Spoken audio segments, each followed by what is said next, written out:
मो और जो स्कूल से वापस आ रहे हैं। रास्ते में उन्हें एक बूढ़ी औरत मिलती है। बच्चों, इस चेरी को खाओ, ये बहुत स्वादिष्ट है। हाँ, ये मुझे भी पसंद है। मैं नहीं खाऊंगा, आपको नहीं जानता। जो, ये चेरी तो बहुत स्वादिष्ट है। लड़का डर रहा है कि मैं जहर मिला दूंगी। इसे लगता है कि मेरे पास जादुई शक्ति है। नहीं नहीं, मुझे यकीन है इसने ऐसा नहीं सोचा। ठीक है, चौक जाने के लिए तैयार हो जाओ। तुम दोनों गलत हो। मैं तुम दोनों को जहर नहीं देने वाली थी, लेकिन मेरे पास जरूर कुछ जादुई शक्तियाँ हैं, समझे?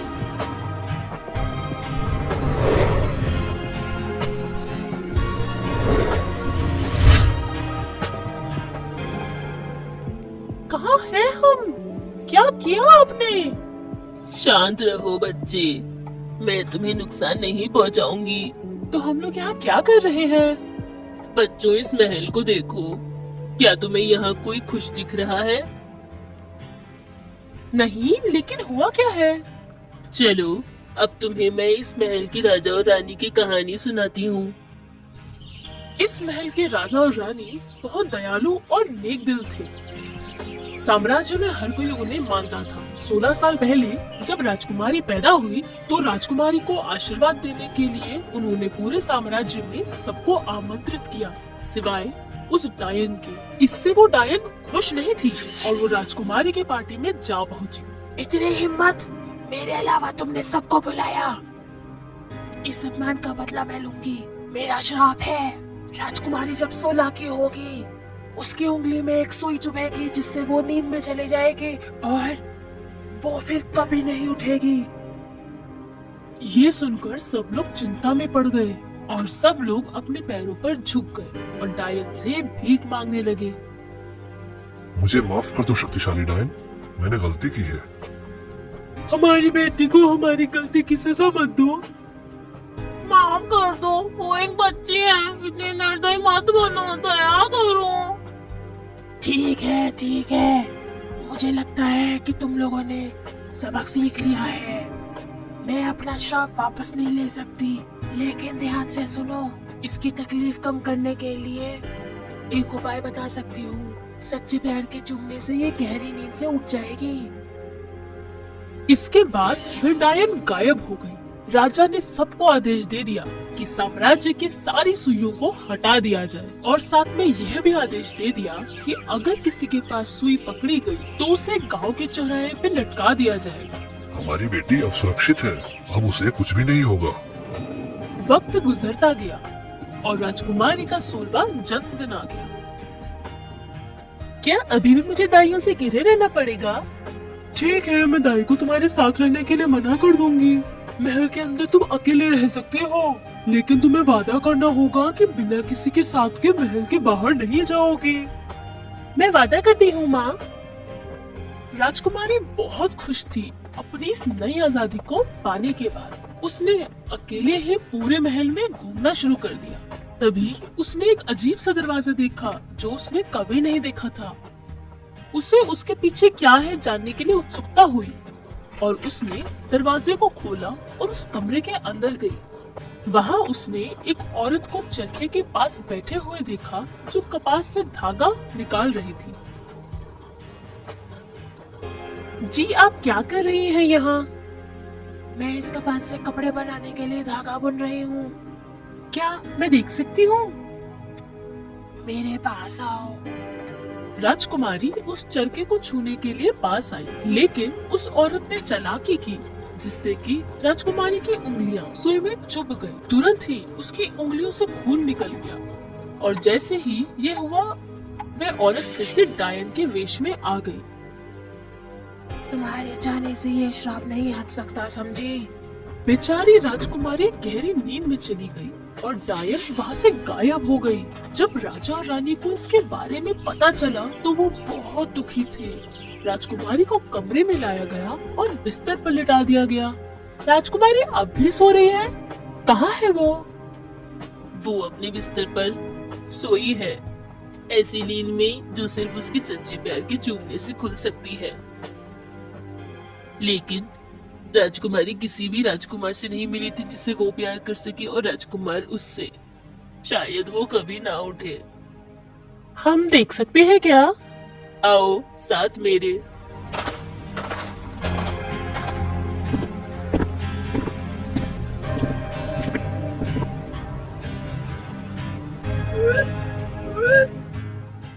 मालूम है, पड़ोसी राज्य के राजा और रानी ने राजकुमार को भेजा है समाचार जानने के लिए।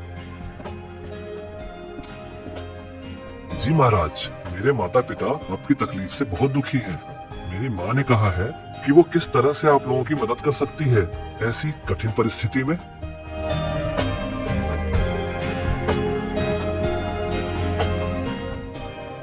ये बहुत खूबसूरत है। मुझे लगता है ये वही राजकुमारी है जिसके लिए मैंने अब तक इंतजार किया है। कौन हो तुम? तुम मेरे सपने में आ रहे थे। मेरे बच्चे, तुम ठीक हो?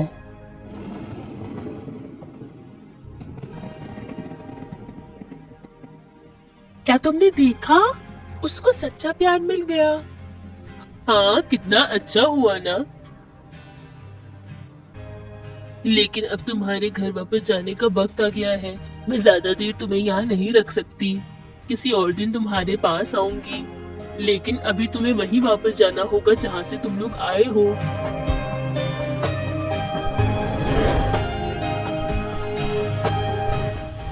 मुझे यकीन नहीं हो रहा जो हमारे साथ हुआ।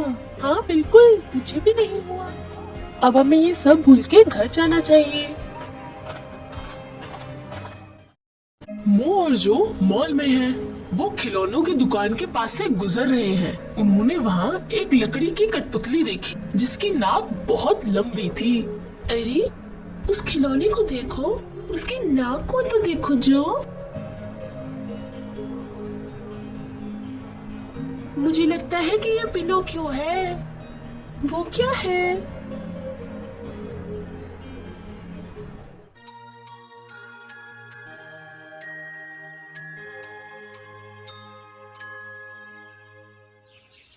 एक बार की बात है, जपेटो नाम का एक गरीब बढ़ई गांव में अकेला रहता था।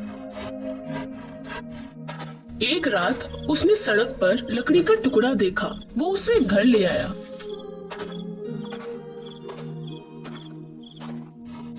उस लकड़ी के टुकड़े से उसने एक लड़का बनाया।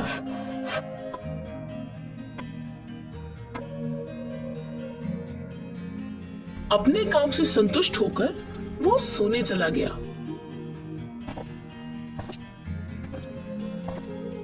अगली सुबह जब वो सोकर उठा, उसने पाया कि लकड़ी से बना हुआ लड़का जिंदा हो गया है। अरे, मुझे अपनी आंखों पे यकीन नहीं हो रहा है। अरे, तुम तो जिंदा हो चुके हो। जिंदा? कौन, मैं? ये कहना सही होगा कि तुम मेरे छोटे बच्चे हो। तुम्हारा नाम रखता हूँ पिनोकियो। पिनोकियो और जपेटो खुशी खुशी साथ रहने लगे, लेकिन पिनोकियो को और अधिक की ख्वाहिश थी।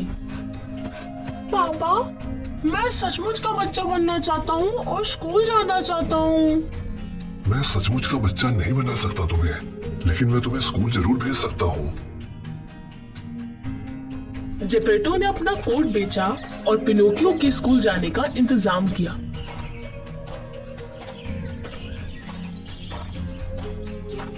सभी लोग उस लकड़ी के बच्चे को देखकर चौंक जाते थे, लेकिन ऐसा नहीं था कि हर कोई उसके लिए अच्छा सोचे। जपेटो का मतलबी पड़ोसी एक दिन उसके घर आया। हेलो जपेटो। हेलो, मैं वो लेने आया हूँ जो मेरा है। क्या मतलब है तुम्हारा? वो लड़का पिनोकियो वो मेरा है। ये बिल्कुल झूठ है, मैंने खुद उसे बनाया है। हाँ, उसी लकड़ी से ना जो सड़क पर पड़ा हुआ मिला था तुम्हें। वो लकड़ी मेरी थी। तुम ये साबित नहीं कर सकते, और ये बिल्कुल भी सच नहीं है। तुम सिर्फ इसलिए मेरे पिनोकियो को मांग रहे हो जिससे तुम अपने सर्कस में उसे खड़ा कर सको स्टेज पर। अभी तुरंत मेरे घर से बाहर निकल जाओ। जाओ। ये क्या बात हुई? मैं एक न एक दिन पिनोकियो को जरूर ले जाऊंगा। सिर्फ यही एक दिक्कत नहीं थी जो जपेटो झेल रहा था।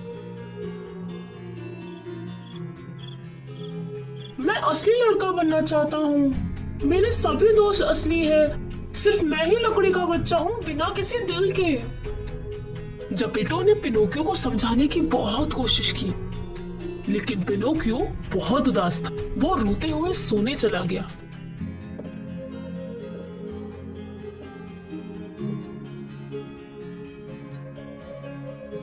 एक परी उधर से गुजर रही थी।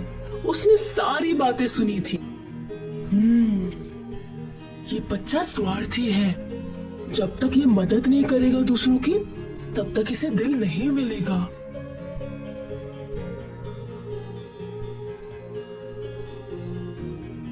अगले दिन जब पिनोकियो स्कूल जा रहा था, तो जपेटो का पड़ोसी उसके पास आया। उसने आज ही पिनोकियो को ले जाने की योजना बनाई ताकि वो सर्कस में उसका उपयोग कर सके। इसलिए उसने स्कूल जाते हुए बच्चों को रोका और उनसे झूठ बोला। हेलो प्यारे बच्चों, क्या तुम जानते हो उस टापू पर एक मेला लगा हुआ है? ये बहुत ही मजेदार मेला है। आज तक इस इलाके में ऐसा मेला कभी नहीं लगा। तुम लोगों को वहाँ जरूर जाना चाहिए।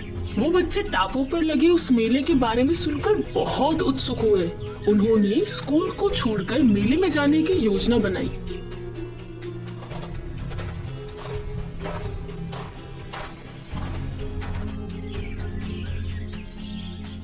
जब जपेटो ने सुना कि पिनोकियो और बाकी बच्चों ने क्या योजना बनाई है, तो वो तुरंत समझ गया कि ये उसी पड़ोसी की चाल है। वो फटाफट उन बच्चों को बचाने टापू की तरफ गया।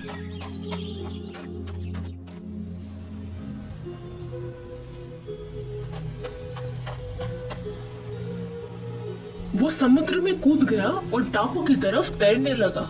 पिनोकियो, मैं आ रहा हूँ तुम्हारे पास।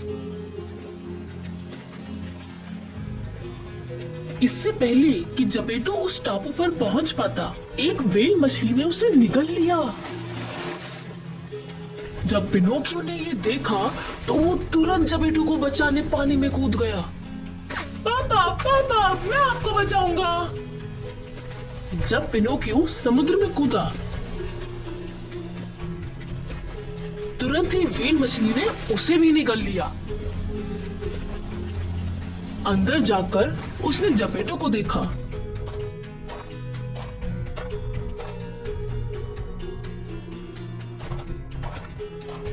दोनों ने मिलकर व्हेल मछली के अंदर गुदगुदी करनी शुरू की।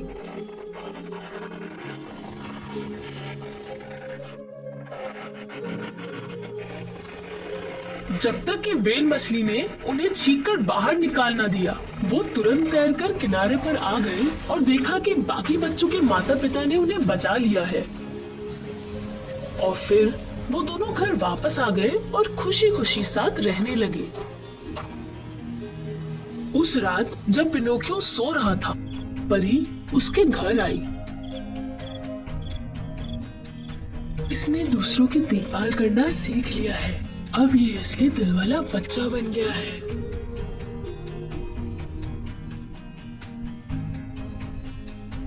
अगली सुबह जब जपेटो पिनोकियो को जगाने आया, तो वो ये देखकर चौंक गया था कि उस लकड़ी के बच्चे के बदले एक असली का लड़का लेटा हुआ है। पिनोकियो, उठो और देखो अपने आप को। पिनोकियो उठा और आईने की तरफ भागा। मैं एक बच्चा हूँ, मैं एक असली का बच्चा बन गया। ये वाली कहानी कितनी मजेदार थी। हाँ, मुझे भी ऐसा लगता है कि हमें खिलौना खरीदकर घर ले जाना चाहिए। हाँ, बिल्कुल। ये खिलौना हमें दूसरों की मदद करने के लिए प्रेरित करेगा। मैं सहमत हूँ। चलो खरीदते हैं इसे। हाय, मैं वो हूँ। हाय, मैं जो हूँ। और वीडियो देखने के लिए हमें सब्सक्राइब करें।